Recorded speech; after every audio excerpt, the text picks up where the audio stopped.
welcome again to the African Philanthropy Conference.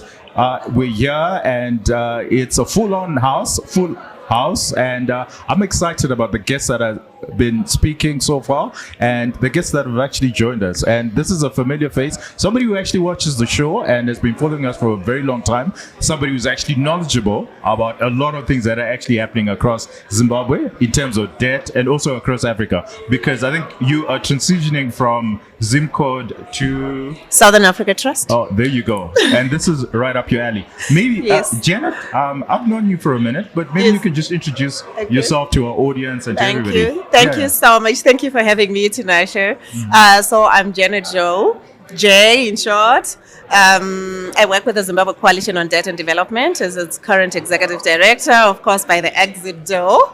I consider myself an Pan-African feminist, really looking at the economy, how it impacts on people, pushing the economic justice agenda.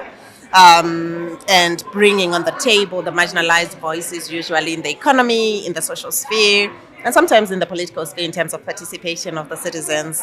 I'm excited to be here.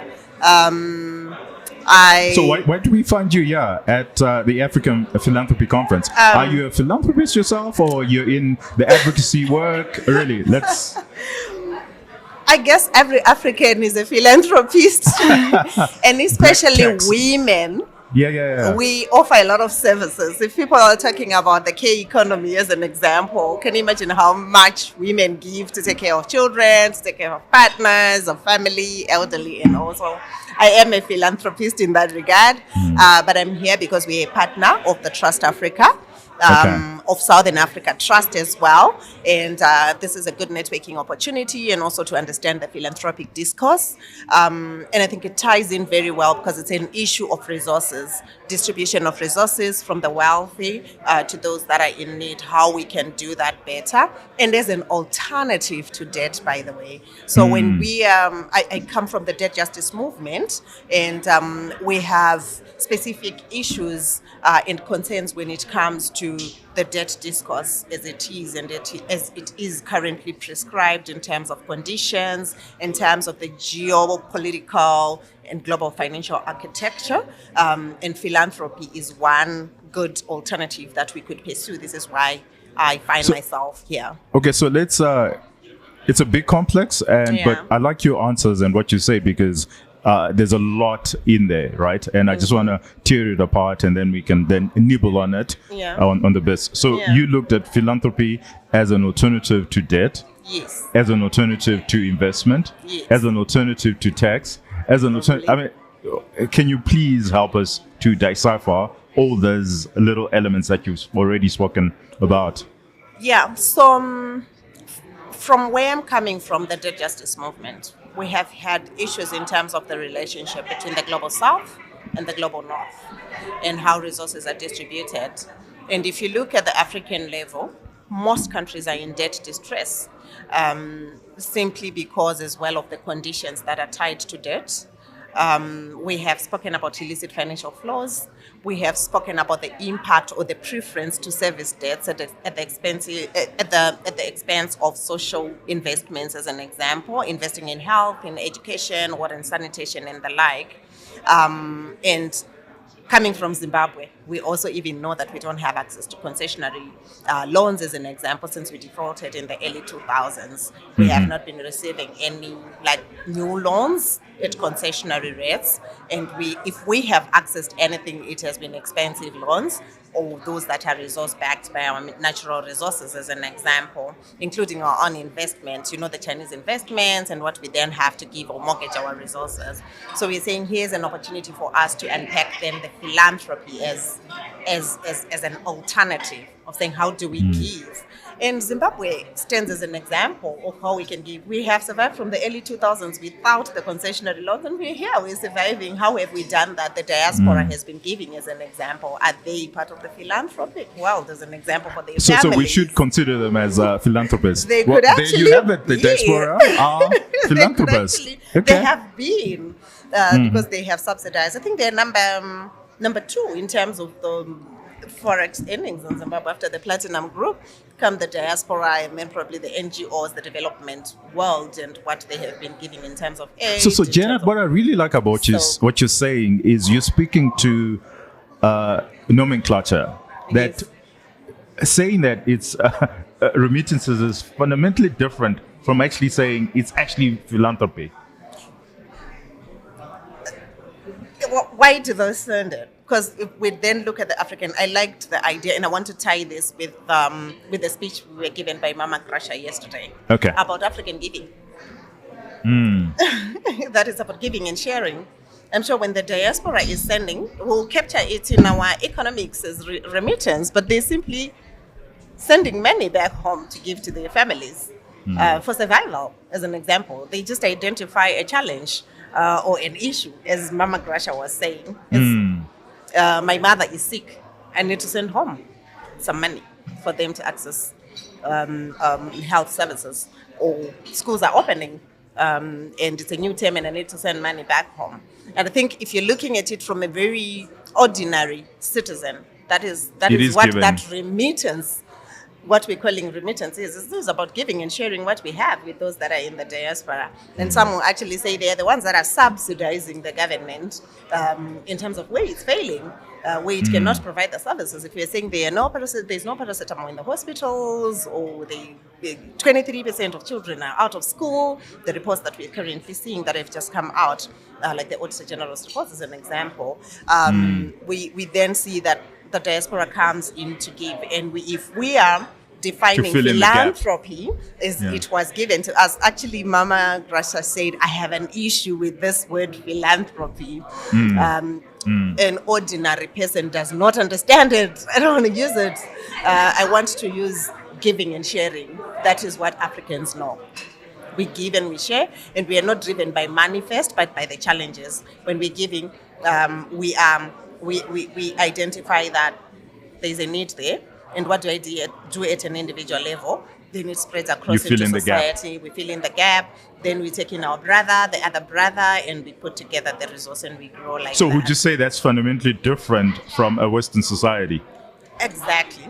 The Western society, the big foundations we're talking about, they have the money. Okay. Then they decide who to give it to. So to find the need. So they first have the money, and then they find the need. Okay. That is not the African. And we do it in reverse. Do it the other way. Okay. We identify there's a child who's not getting ease, and where do we get the resource? And for me, that's a totally mindset shift. It even speaks to the issue of the debt that we are talking about.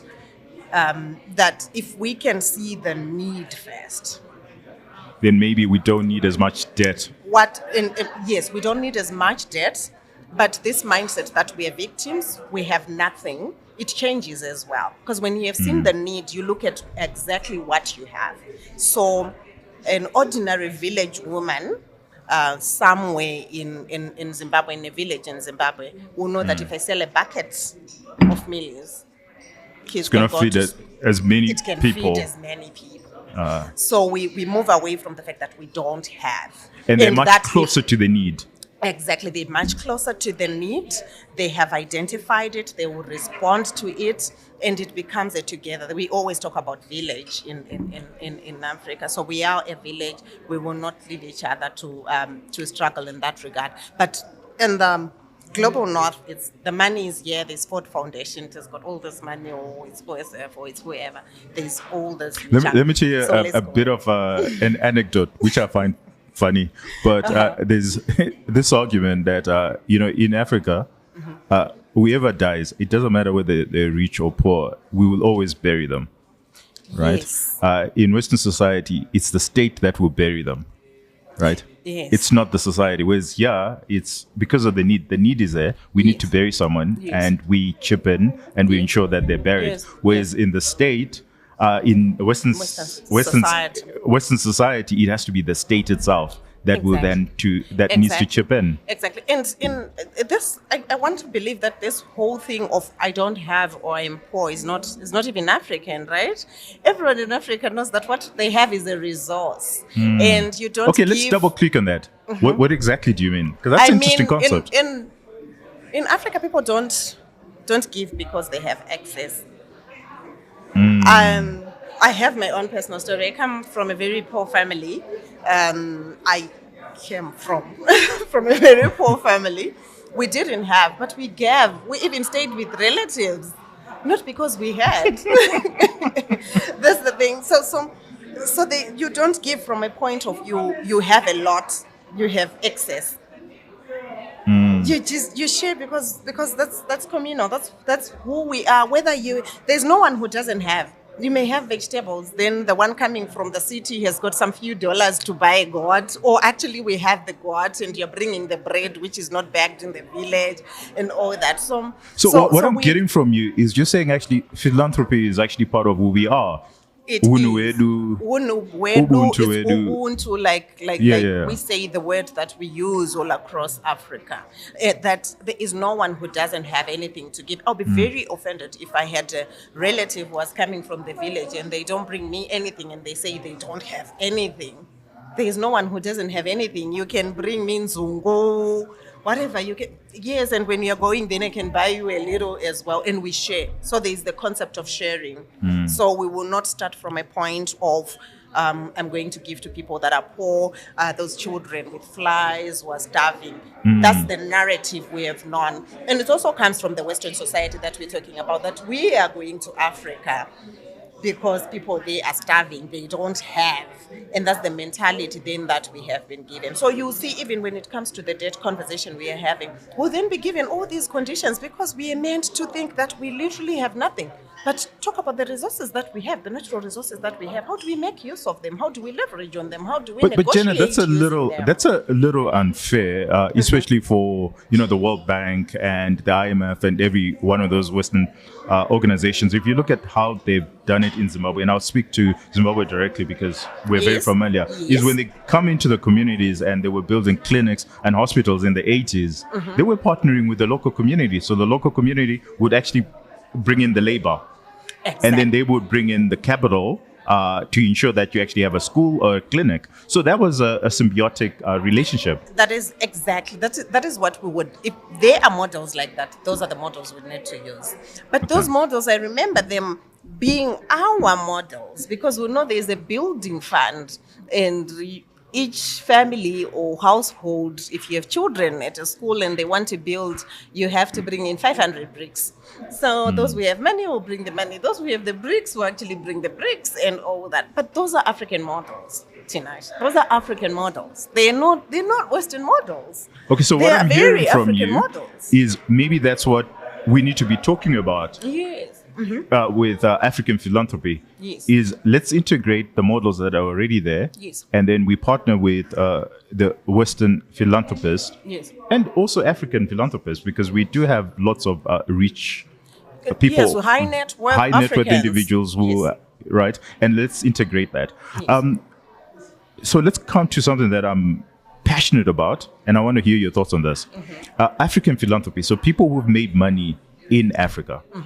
Why is that they don't give as much back as Western philanthropists? So I hear you from a community perspective, but now let's talk about the people that have done phenomenally well. Why are they not building libraries, for example? Why are they not, tackling, education, health issues? And we sort of over-reliance on Western philanthropists. I think that's the change of mindset that we need, that they actually need to know that they need to plow back. It is plowing back and actually seeing the challenges. And you're very right. I think this African Philanthropy Conference is really good to look at our own high net worth Africans, individuals, and how do they give. And the whole concept of giving totally changed and shifted. And this is a major concern and why we need to appeal. And they give a lot of reasons. Some they talk of bad governance, mismanagement of the resources. Some of the challenges as to why they would not want to give. They have fears their resources are going to be abused, and they draw themselves away from the key questions of empowerment. To the charity models. I'm sure they still do give, but in very charity models and not empowering models.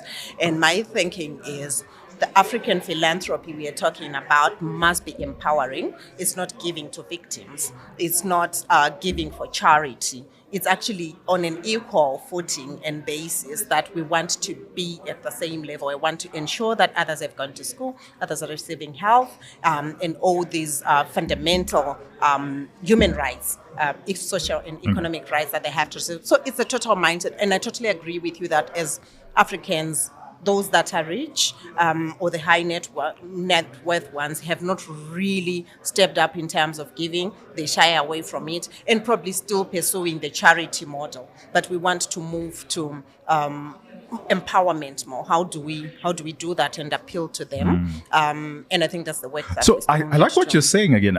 And I know I sound like a broken record because I'm actually enjoying what you're saying because in my mind, because it's around about when you start thinking about if we had a lot more African philanthropists, then we're taking the burden off government. Because what we tend to find at the moment is there's a lot of the burden on taxes is actually on welfare. Yes. And less on productive and other government activities that are very useful. And it ends up subsidizing the poor because they cannot afford. So the burden is really on government. Whereas if African philanthropists or African rich people, well, it doesn't have to be rich people, because I think, again, everyone, if everyone could chip in, then the burden is far less on government. And it means that government can actually redirect their financing to, infrastructure, and everybody benefits. Or even partner with government. For some of it, some of the projects. Well, a lot of us are suspicious of how public finances will be used. That is the major concern that I've raised. So because of the lack of trust and confidence, they also don't want to channel their resources through government. And it ends up just being charity model and very humanitarian in nature. But can you imagine if our African philanthropists were building the institutions of government that we're talking about? Because sometimes it's just lack of the institutions themselves. We don't have institutions in Africa.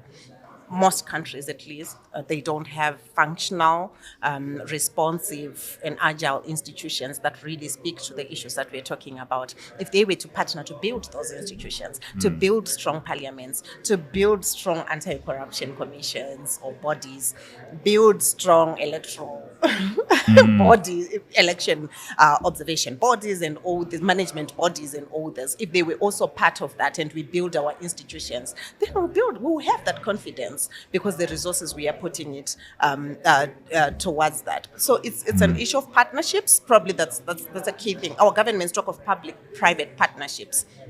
Who is the private? Okay. Western multinational companies out there, but we have them here. Why don't we have our public-private partnerships with our companies? Okay, so I'm gonna put you on the spot. It's the same thing. So let's.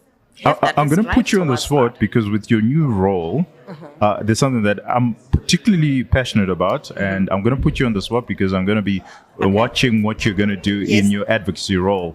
It's if you want the African philanthropists or African business people to start contributing a whole lot more, then we have to talk about taxation. Yes. Right? And what government could potentially do. Yes. So this is around tax advocacy so that we reduce the taxes. If somebody is actually donating to charity and to philanthropy, that should be tax deductible. And that should be something that government actually encourages. So tell me about your plan and what you envision there. This is aligned to the issue of taxation.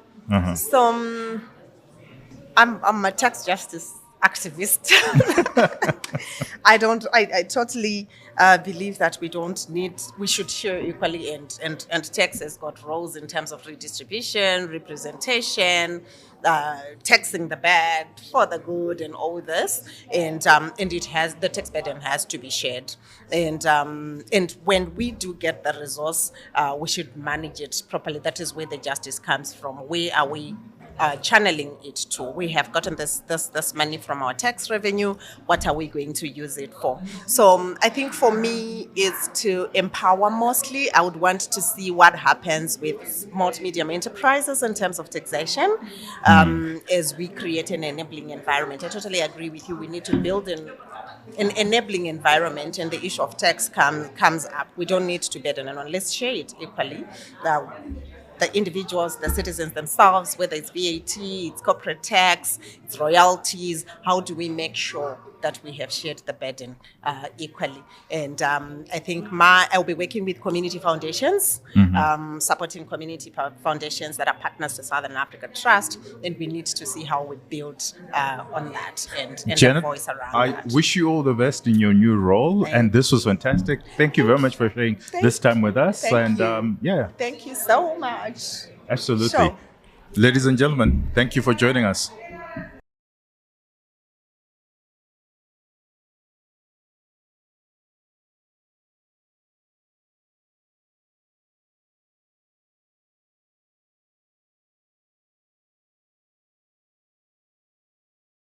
Thank you. We have a very interesting guest, a Zimbabwean who actually lives in the diaspora, but they're going to introduce themselves. So, Freeman, please, this is a platform. It's Friday Drinks. Please introduce yourself and why you're here. Yeah. Okay. Hello, everyone. My name is Freeman Masuku. I am currently living in South Africa. I'm a Zimbabwean. I grew up in Zimbabwe. And then I work for the South African government, but I'm here on a personal note to participate at CAPSA. I am a transportation specialist, so basically my work is around transport planning, transport policy and planning, and just directing what should happen in transportation systems in the Gauteng province of South Africa. So I've done quite a lot of work in planning for transport. Transport has got several modes: rail, roads, airports, and public transport. I'm heavily involved in that space, and at the moment, what is happening generally in transport, we are trying to make sure that it's sustainable and also efficient. So that's the space I work in, and if you see quite a lot of infrastructure in Gauteng, you must You know were that part of it. I was part of it. Okay, yes. so give us examples. How train? Yes, so basically what I do is I come up with long-term transportation plans. So Okay. long-term transportation plans include any rail system that is in the Gauteng province. Okay. Which includes, of course, it includes the Gautrain, but it's also the other rail systems like your metro system and roads. All the roads that you see in Gauteng, the major highways, and some of the minor roads that lead to businesses and to people's houses. So generally, we give direction on what should happen in the province and what mode of transport to actually deploy, which is more efficient and which can move goods and people more efficiently. Okay, oh, fantastic. That's a lot of titles and a lot of work that you've actually done. Well done to you, eh? That's fantastic. Okay, thank you. Yeah, yeah. So why are you here? This is I know it's in your personal capacity, but where's the interest stemming from being at the African Philanthropy Conference? I think in the African Philanthropic Conference, I saw quite a couple of titles that I was interested in. Okay. For instance, climate change and also things like AI. So I wanted to hear the voices that are coming from some of the grassroots movements that are here. So if you look at transportation at the moment, it's being really affected or driven by, let's say, by three components. There's climate change, which is heavily affecting how we plan our transportation systems. There's population growth. You know that the population is growing at a very high rate, and in 2030, you are going to have between 50 to 60% of people living in urban areas. And also, you have got the fourth industrial revolution, which is affecting how we view transportation systems and how we build them and how we design them. And then the fourth thing, of course, is employment, because quite a lot of changes are taking place in that space, and we might have quite a lot of people running out of structural. We might have structural unemployment going forward. So my interest really has been to come and see and to have conversations on how we can co-create the space going forward in terms of the transportation systems. So yeah, that's my interest here at Okay. CAPS. Oh, very, very interesting. So, you know, because I have this opportunity, I can then pick your brain. Let's talk about infrastructure in Africa. Yes. What's the fundamental problem there, and what do we need to solve? I think infrastructure in Africa, we need to look at, how those particular systems are designed for the future. Presently, you can see most of them are heavily driven by motorized transport. So you have the systems are built so that people can use cars instead of, let's say, public transport. And you can see that the systems are not particularly, the infrastructure is not built in such a manner that it is efficient. For instance, how do you move people from places of home going to work, and how do you move goods from the industrial areas going to where they are needed? So the whole issue of infrastructure and how it's designed and the efficiencies that are supposed to then inform supply chains, we've got a very big problem there. So there is also some of the infrastructure that was built quite a long time ago, like your rail systems, they've completely deteriorated, and you find that the goods that are supposed to be on your rail, they've suddenly moved onto your roads, and it's causing so much infrastructure damage. So there has to be a way in Africa where we relook at what transportation is going into the future, and rebuild those transportation systems, or reimagine the transportation systems that we put in place to be more efficient, to be more sustainable. So, Freeman, that's very interesting, because now you're talking about reimagining, and we've seen a movement from rail to road, but maybe you can help unpack what you mean by reimagining. Okay, I think reimagining.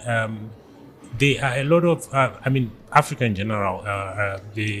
Most of the infrastructure hasn't been well built like what is happening in Europe. So there's an opportunity to rechange the whole landscape of cities and regions. So reimagining is to say, how then do we rebuild the cities to be much more efficient? When I say much more efficient, I'm looking at how do you change the city so that people don't have to travel long distances to go to work, long distances to go to places of education, or long distances even to go to places of entertainment. So a mixed use type of development. So in transportation, that's what you want. You want people to be able to go to the places that they need to go to, but without, introducing any form of motorized transport. So the opportunities in these cities, and most of the African cities, the opportunities are vast, because most of these developments have not taken place, or you can actually change some of the developments that are close to each other to make sure that you can introduce that. Then the second part, the reimagining part, comes into, if you then have to travel, what needs to happen? So if you then need to travel for a long distance going somewhere else, then you have to reimagine how a person travels from point A to point B. And that is where you then introduce a certain modes of transport to connect those places. Okay. For instance, public transportation to connect those places, and it has to be rail, because rail is rail and other modes of transport, but we have to focus on rail a lot, because rail is able to connect those two places and carry much more, a bigger number of people to get there. And then we have to reimagine how to connect those systems, the rail systems, if we're going to use that as a backbone, with other modes of transport. So there are other modes that you can introduce into the mix, which is your buses, and even smaller vehicles.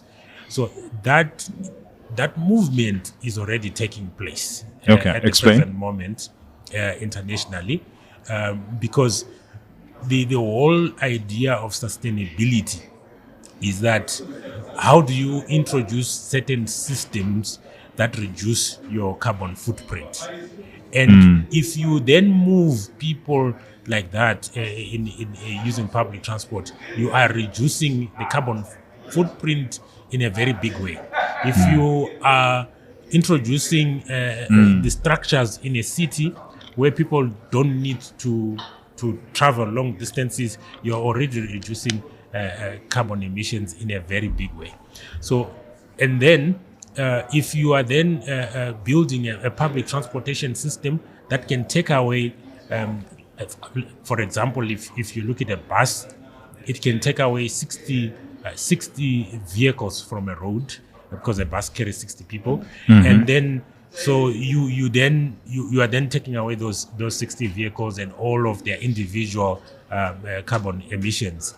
So that is the reimagining that the world is looking at the moment, and then public transportation systems should not be looked at the way they are looked at in Africa, that they are for poor people. They should be built in such a manner that even in actual fact, the rich would actually use those public transport, public transport systems than because it's efficient, it works. It is efficient, it's clean, it works, it is on time, and also it's affordable. So even for those who have got a lot of money, who are conscious of carbon emissions, they would actually rather. So Freeman, what you're saying makes a lot of logical sense, and I'm wondering why no one is actually thinking about it. Because as you were speaking, what I was thinking of, if you look at road, we spend about 1.8. This is Zimbabwe. Yes. We spend about 1.8 billion US dollars on fuel. Yes. Right. So I can understand from government is incentivized for us to use road because they make money from the taxes. Because the minute we move to rail, it means that they're not earning in terms of tax, but it means that we're also not spending that much because we can redirect that funding somewhere else. And rail, you just need to spend once, and then maintenance will be much lower. Why are we neglecting rail? Well, I think that's because it makes economic sense to me. I think it's the reimagining part. I think though, if you look at it from an economic perspective, you would rather have quite fewer cars, and you would rather not be importing so much fuel because you are actually importing it. Yeah, you would rather have an efficient system that can move people from point A to point B and in the economy than having all these small little cars running around the place. So you are absolutely right that if you look at it really from a strategic point of view and an economic point of view, it doesn't actually make any sense. So that's why you see in Europe and the Americas, public transport is actually on top of the agenda of conversations in the economy and the conversations in transportation, because it actually removes the whole idea of so many vehicles on the roads and the need to actually even start building so many roads, expanding them. You'd see in other places you have freeways that have got 6-8 lanes, but all those can be compressed into a single train, which can take all those people on just a small reserve. So it actually makes a whole lot of sense. But the conversations and the way planners and the way policies are made, people, they don't take those things into consideration, and they don't even make the calculations so that they realize that in actual fact, this is good for our economy than what we are going along with building more roads. So how do we change government? And here we can speak directly to government policy. How do we allow them to reimagine, to actually see that we're spending a lot more resources importing fuel, importing cars, and that money could be used for the economy? And it's not just purely consumptive, but it's not just purely the movement of people, but it's also the movement of goods and services, which is trade, which is actually an integral part of our GDP. I think so. Speak directly to governments. I think. Look, I think it starts from an individual level. I think we need to start influencing policy at a very low level, at a council level, at the regional level, and even at a national level. Because if you look at it, for an individual, even for an individual, you buy a vehicle, it completely doesn't make sense.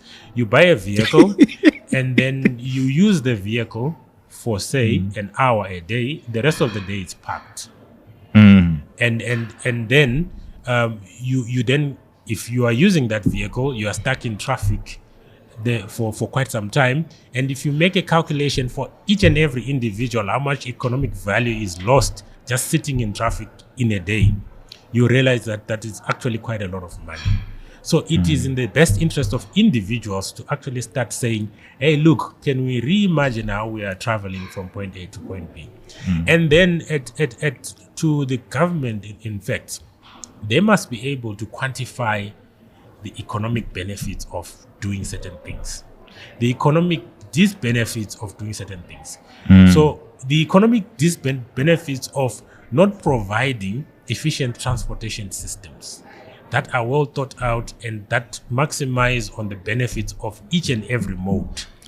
That needs to be taken a look at. So the people who are planning these things in government and who are working on the policy, they must start reimagining and thinking about how exactly transportation systems should be built. It should be a deliberate process. It shouldn't be just, well, we need to connect A and B, and the only first thing that you think about is a road. You need to think about all. So we need to have a master plan. That's the starting point. You need to have a master plan that defines exactly what you want, and that defines the strengths of your economy and what you have got in a country, and you maximize those things to your benefit. And then you link all that stuff to the economy, to jobs, and even to sustainability targets. Then if you mix those things, then you are able to then say, this is well thought out, this will maximize our benefits, this will reduce the amount of money that individuals are using or the economy is bleeding, and then you then say, this will take us to the next. And this is what the future actually looks like. You need to imagine the future, and you must have a vision. So your starting point is a vision. People must look at the future and say, this is exactly what we want, and then translate that into a city that you want. Okay, so an interesting bit is Rufaro always picks this as an example that in America, when you look at suburbia and how suburbia actually developed, was purely because of cars. Yes. So everybody used to be centralized because then it was easy to move around. The network was easier to navigate. But the minute you invented cars, people could actually live away from the city because then it was easier to get into the city. So now I'm trying to make us reimagine what the future would be with self-driving cars. Yeah. And those nodes and networks in the future in Africa. What do you think is going to happen? I think in terms of self-driving, I did say to you initially that the whole thing that somebody owns a vehicle and you spend so much with it and it's parked most of the time. Those are the conversations that are coming in now to say, well, for instance, do I really need to have a car? And then the next level that we're going to now is these vehicles are becoming autonomous. So I think in America right now, there are tests that are taking place around autonomous taxis. They're already running through the streets of America and also in China.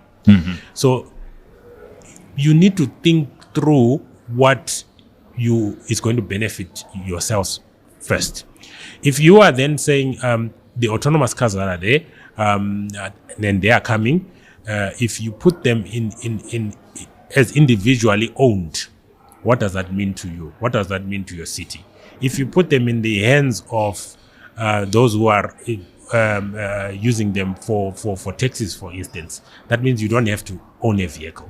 That vehicle, you can simply call it on your phone, like what is happening right now with systems like Uber and Lyft and so forth, and then it comes to fetch you, it takes you wherever you want to go, it drops you off there, you take your luggage, you get in, you don't need to actually have a garage or anything like that. So those are some of the things that are coming into play in terms of autonomous vehicles. But in terms of infrastructure and preparation, I think for Africa is that when these vehicles come, you need to prepare for them because they need certain infrastructure to be in place before they can actually operate on our systems. So you have to have proper roads and so forth. But you might not need big roads like what is happening because of the ownership structures that you can put in place for these autonomous vehicles. Fantastic, this is phenomenal. And then, so lastly, the thing that I'm more interested in is we've seen infrastructure in Harare, we've seen it changing, we've seen the border posts, and if you were to reimagine, how would you have done it?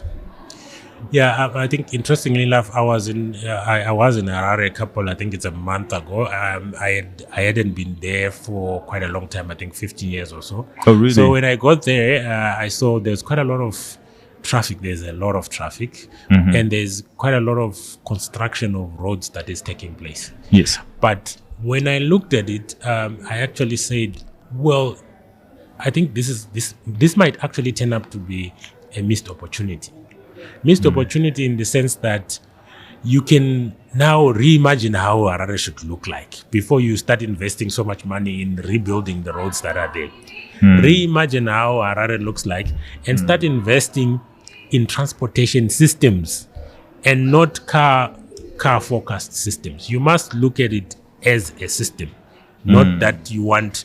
So that congestion that is happening in Harare is telling you a story. Those roads, the roads that are being rebuilt, are telling you a story.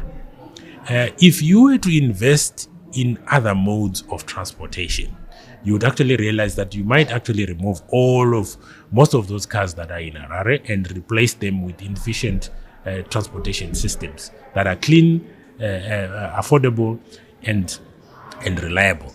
And then you will immediately start seeing a lot of construction taking place around those particular systems. People will start investing around even those stations that you built, and they'll start putting houses around those stations, and then they'll start also investing along those particular roads. So you actually make them. The whole idea of economies, they actually were built along trade routes, along transportation systems. That has not gone away, and it's still very much happening at the present moment. So let me think about this, because you're exciting my brain here. What you're saying is, if you think about it, we're building and rebuilding an infrastructure that was built in 1950, 1940, whenever, and how they had imagined it. Yeah. But this was an opportunity for us to say, well, the money is there, because we're actually spending money. Yes. The money is there, but let's really reconfigure. Yes. What will the city that we want look like in 10, 20, 50 years' time? Yes. And that's the missed opportunity, because we're really focusing on what happened in 1950 and not what will happen in 2050. Yeah, I think that's exactly the point that I'm making, that you are simply reinstating what was planned in the 50s or 40s or even way before that. So instead, I'm saying that why don't you then reimagine, for instance, Harare? Reimagine the whole place. Reimagine a city that is built around certain principles, around the principles of, let's say, mixed use, where you've got businesses, you've got homes almost in the same vicinity, with walkways, nice walkways, pathways, cycleways. Reimagine people traveling on very light rail trams or something like that. Start thinking along that direction and start putting those lines in place and start building slowly in that direction. You will see a major shift in the way people start building their houses and the type of houses that they're building, and also consumption, businesses, and also you'll see a major reduction in your energy consumption, because you actually use up a lot of more energy with these individual small little things running around than if you consolidate all of that and start moving people in mass. And second-hand cars that in 10 years will be fully depreciated and are Yes. no longer functional. Yeah. That's a lot of the economy Dead capital. bleeds. The economy bleeds because of small little things like that, but that people don't actually think about and consider when they're creating a vision. Phenomenal. The producers jumping up and down. So I have one last question for you. Yes. You haven't been to Zim for 15 years. You're in the diaspora, but your money, obviously, you've been sending your money back, almost on a monthly basis and sustaining family. Yeah. Maybe speak to us. Why haven't you been back in 15 years? Because there are a lot of people in the diaspora who are not coming back to Zim. What's happening there? Just to I hadn't been back to Harare in 15 years. Oh, okay. But All right. I've been in and out for quite some time. I think the major thing really is that economic opportunity, and also for some of us who left quite a long time ago, it was mostly to go and experience and also the economic situation The during bright that lights time. of Johannesburg. And internationally we've moved around quite a bit, but it was more the opportunities that were out there and the opportunity to actually practice some of our training that we got from Zimbabwean universities. So I think that has been the issue, and coming back, it's really been also what is there and how can we contribute. Okay. And the space to contribute. I think the most important thing is the space to contribute. Is there space for professionals who are working out to come and contribute back in the country? Thank you very much, Freeman. And I hope the audience found this as useful as I did. And let's continue the conversation. Yeah. Okay. No, thank you for having me. Cheers.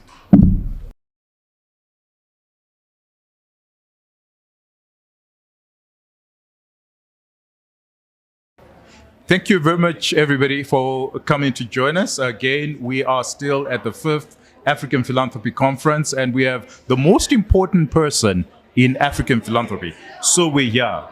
Is this true? Are you that important? No, I'm not. I'm the least important person in the room, probably.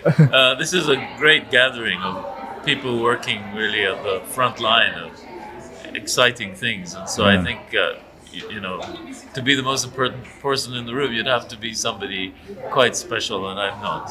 So he's humble again, which is fantastic. We like that. But maybe introduce yourself to our audience. My name is Gerry Salole. I'm basically a development worker or a professional beggar, if you like. I've worked in the non-profit sector most of my life. Yeah. And mostly on Africa. Okay. In what aspects? Maybe you can just expand. I worked essentially for NGOs in the beginning, and then I began to work for foundations, several foundations that funded in Africa, and then I ended up actually running a membership association of foundations in Europe. Oh wow, that's huge. If you think about not it. really, but Well, that's the channeling of a lot of funds into Africa, right? Well, no, because these people are European foundations are very sparse on the ground in Africa. I tried to convince many of them to work more in Africa, but European foundations are much more local than American ones. They are very much embedded in their own local communities and so on. So the funds are really spent in the places where the money is generated. Okay, that's interesting. So on a philosophical perspective, because already you say something that just has piqued my interest, that the funds are spent where they're generated. So you find yourself in Africa. What are your thoughts? Are funds being spent where they're generated, or is money coming from outside coming into Africa? Well, first of all, I think you really have to separate it out. There's a lot of. I've always been in love with one thing that Africa has that nowhere else has, and it's from Cape to Cairo, from Addis Ababa to Senegal to Ghana, is rotating credit, burial associations, pooled funds, people who help each other help themselves, because there's reciprocity. So I think actually what makes Africa tick is reciprocity at local level.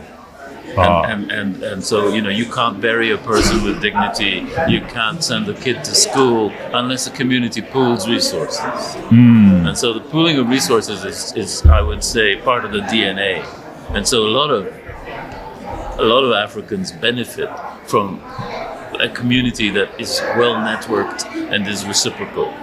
So there is a lot of philanthropy that's African and doesn't involve outside money. But then if you add to that the fact that there are diasporic funds coming in all the time, remittance money, that's a huge thing that people don't count. And then of course there's the fact that some of the institutions that are philanthropic are less inclined. Yeah, they're mimicking American or European entities, and so they're caught up in grant making, proposal writing, evaluation of programs. So actually I would say that there isn't enough locally generated money being spent, and I think one of the tricks is going to be, how do we identify new resources for African well-being? And the only way I think you can do that is by actually co-opting government resources. So in other words, if there are illicit funds that have been captured somehow, then that should be turned over to civil society so that civil society knows what to do with them. And there are many examples of foundations in Europe, at least, that were created by using IFI funds for public good. So, for example, there's the Volkswagen Foundation. At the end of World War II, the German government found itself with a car company that had slave labor and forced contribution. So what did they do? They sold the car company. And with the money, they didn't want to put it into their own coffers because it was toxic. So they created a foundation, appointed the first board, gave it its mandate, and just let it go. Wow, that's phenomenal, I think right? Things like that could because that's actually providing an incentive for governments to start seriously thinking about this. Yes, absolutely. Yeah. And actually making sure that civil society then gets the resources it badly needs to be able to respond to exigencies that they know are there. I mean, you hear this litany of things that need to be done, and this over-dependence on outside funding. I hear you. So the other question, because you touched on government policy. So in the Western world, if you give to charity, it's tax deductible. But in Africa, it's not. Mostly, when you look at a lot of the African governments, and then it's also informalized. Maybe part of the reason why it's not tax deductible is it's informalized, and you've already hinted on it, where I'm helping my cousins in the rural areas, but it's not tax deductible. How can we align government policy to philanthropy? That's so already happening. Let me first just simply say that it's not always true in the West that giving is tax deductible. Sometimes it isn't, and so there are some countries which make a big deal about the fact that charitable giving is tax deductible. But even in those contexts, it has to be charitable giving of recognized, registered entities. And so if you're working at the informal level and you are responding to need, it's not always that you can find an organization that would meet the criteria of a relevant organization. I used to work for organizations that would give you $3 for every dollar you gave to a charity. But the charities I would choose to give to, they wouldn't recognize as real charities. Oh, right. So there's a real problem with that. But having said that, I think you're absolutely right that governments need to look at the potential of raising the bar on having civil society organizations with better resources. And the trick is going to be, how do you get policy to recognize the strength that there is in community development. Zimbabwe used to have this fantastic community foundation in Matabeleland, in fact. Yes. I think it's probably still functioning. Yes. This was it was created by women's savings groups.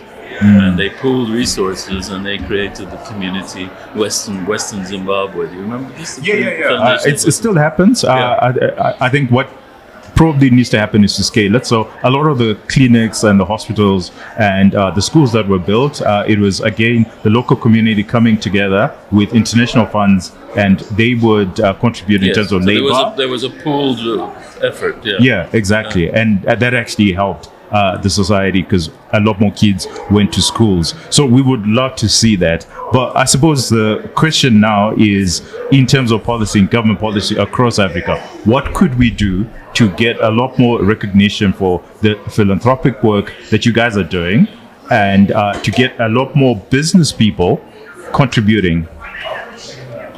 I mean, the one point, of course, is as African businesses get better and stronger and richer, and as we begin to have people with serious resources at their disposal, we need to encourage them to do some giving, right? But I don't think that's where the bulk of this is going to happen. I really do believe we need to identify iffy money that governments control and find ways in which you can actually invent new organizations, not ones that already exist, that are actually a combination of having some government and policy people on board, as well as some philanthropists, so that civil society finally gets the petrol it needs to be able to do its work better.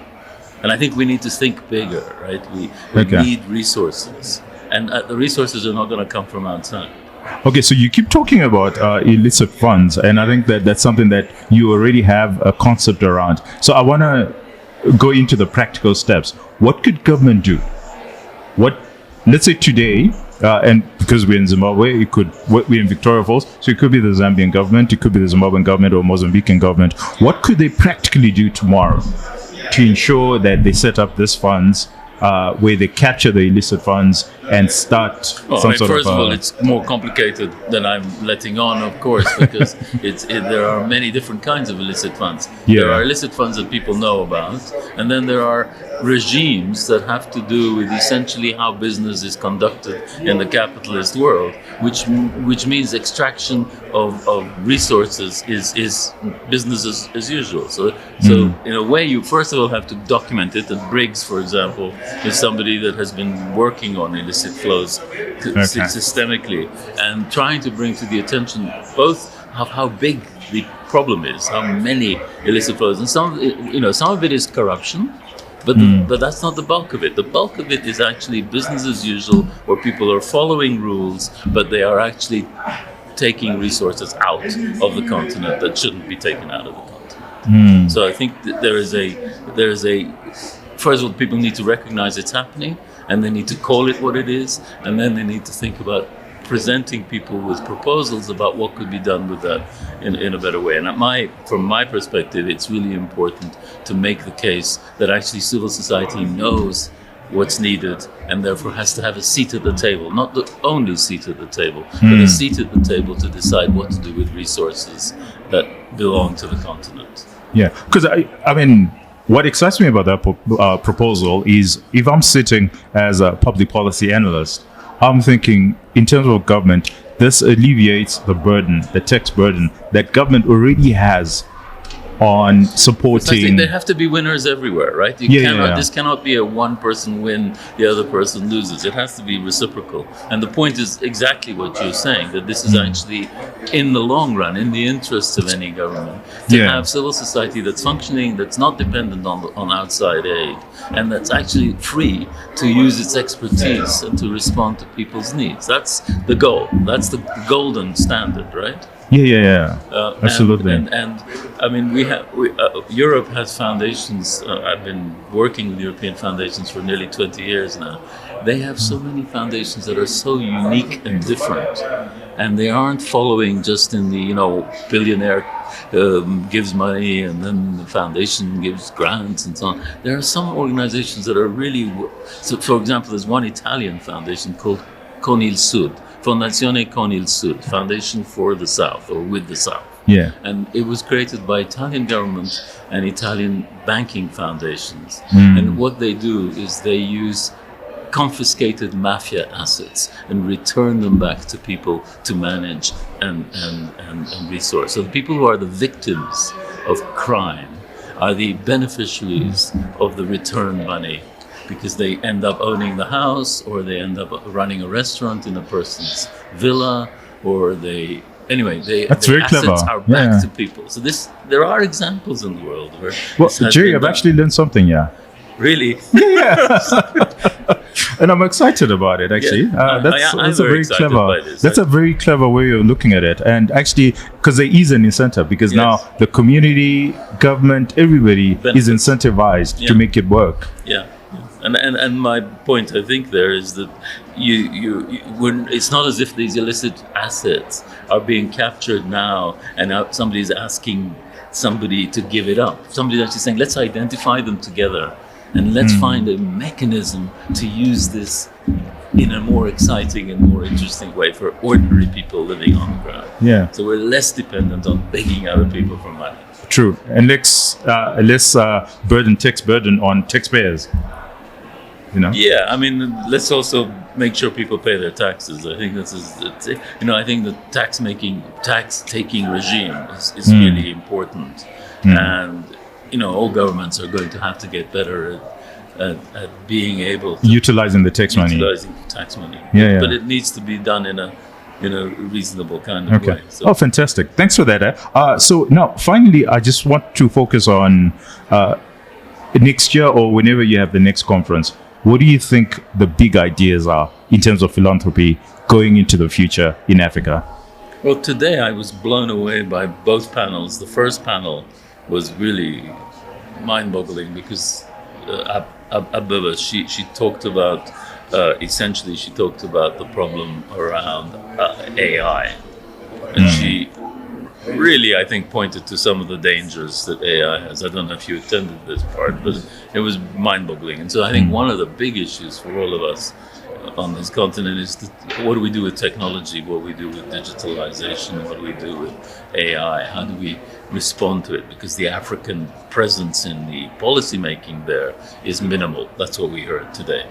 And then the second panel was on climate change, and it was again very powerful to hear really people who really know their business and are working at the front end explain how little African voice there is in the policy making, and how even where it looks like Africa is being taken into consideration, the decks are stacked. So I think this is where I would see a focus. Those are the big ideas. I think I wouldn't focus just on climate. I would focus on the poly crisis, on the meta crisis, because it's not just climate. It's governance. It's wars. It's what's happening to lack of attention from the West.